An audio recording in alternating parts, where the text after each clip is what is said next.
Welcome to BBC International News. First I will tell you the news title and then the details.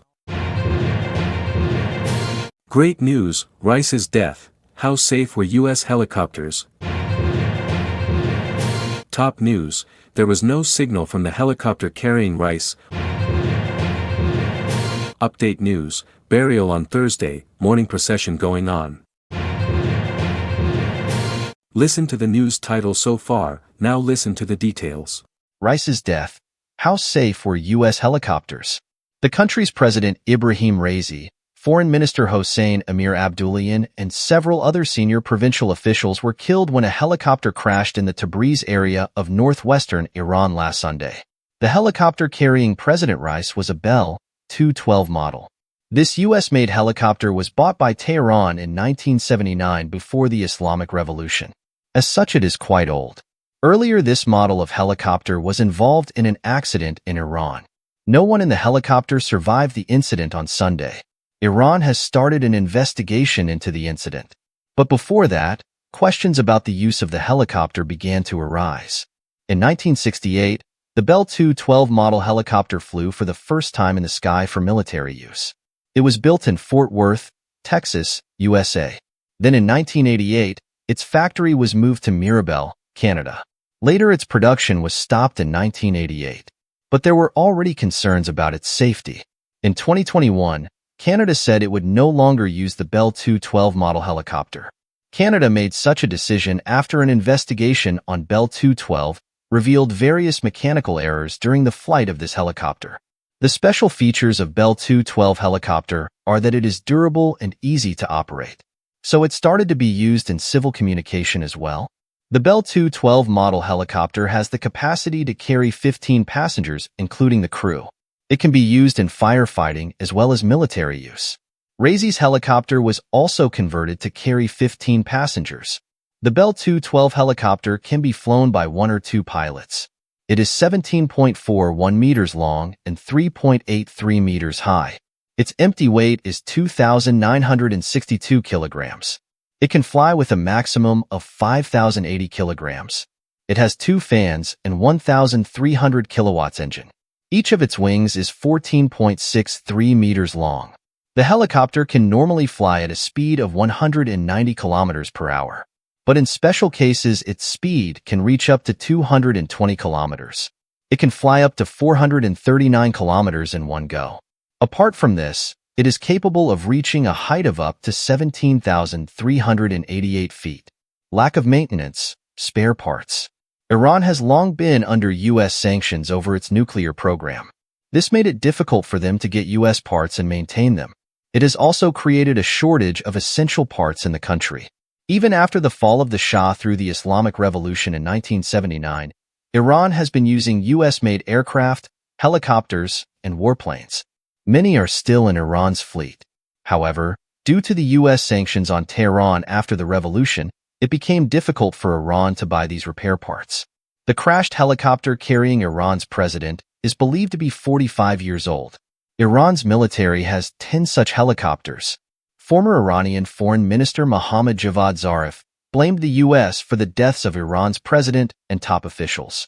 He said that the people of Iran are not able to enjoy the benefits of the airspace due to the ban on the sale of aircraft parts by Washington. However, U.S. Defense Secretary Lloyd Austin said that Washington had no role in the Iranian helicopter crash. The Ministry of Foreign Affairs of the country said that the Iranian government is responsible for this. They decided to use a 45-year-old helicopter in such inclement weather. However, the investigation commission has been given the responsibility to look into this incident from the side of Iran. The alternative was Russian helicopters.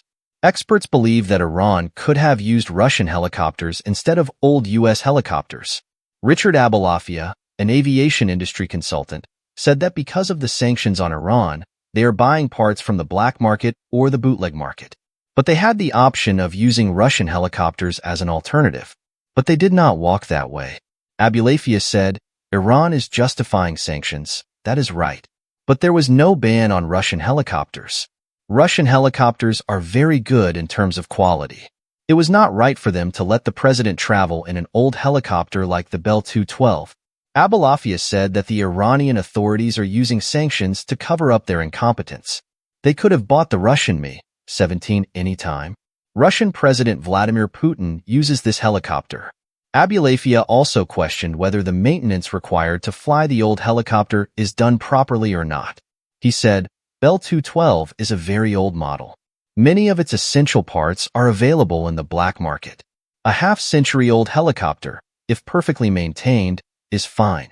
But black market parts and local maintenance are definitely not a good combination. There was no signal from the helicopter carrying rice.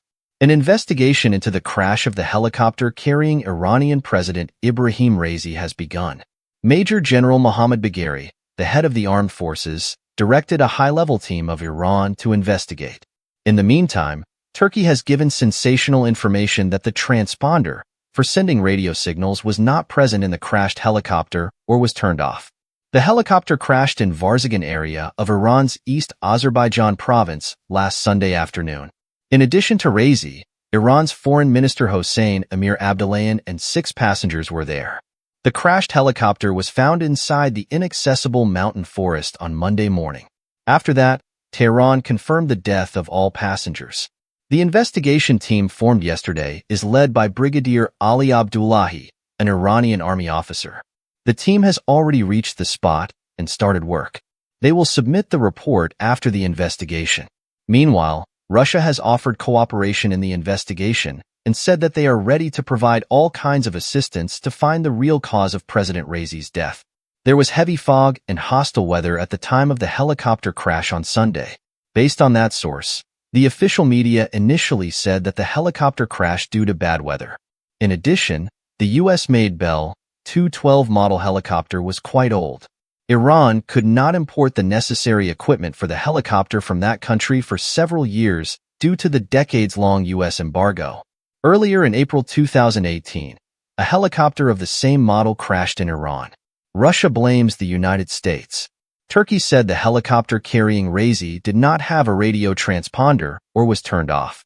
This information was revealed in the preliminary investigation of the Turkish team that took part in the rescue of the helicopter, said the country's Minister of Communications Abdul Kadir Uraloglu. This Turkish minister said that the information about the height and position of the helicopter is known from the signal sent from the transponder of the helicopter. Turkey had tried to find such signals from the crashed helicopter, but it was not found. It is believed that, unfortunately, the helicopter's transponder was either missing or switched off. This information provided by Turkey also brings forward the issue of use of old helicopters by top Iranian officials. Concerned about these helicopters, Iranian officials offered the government to buy 2 Russian helicopters. Mohammad Javad Jafari, Iran's former foreign minister, said the U.S. was responsible for the crash of the helicopter carrying Raisi, because the country's ban made it difficult to buy the necessary equipment for the helicopter. The same comment was made by Russian Foreign Minister Sergei Lavrov. He said at the Shanghai Cooperation Organization conference held in Kazakhstan's capital Astana on Tuesday, the U.S. government has put people's lives at risk by banning the supply of private aircraft equipment made in the United States. Burial on Thursday, morning procession going on. President Raisi was supposed to go to Tabriz, the capital of East Azerbaijan province, in the crashed helicopter. On Monday, the bodies of him and the others in the helicopter were recovered and taken to the city of Tabriz. Today there is a funeral procession with coffins. Thousands of people participated in it. After the funeral procession in Tabriz, the bodies of all were taken to the city of Qom. This city is considered as the second holiest city in Iran. The bodies are expected to be taken to the capital Tehran after the funeral procession in Qom. A funeral will be held there tomorrow Wednesday, under the leadership of Iran's Supreme Leader Ayatollah Ali Khamenei. Raisi is scheduled to be buried in the northeastern city of Mashhad on Thursday evening.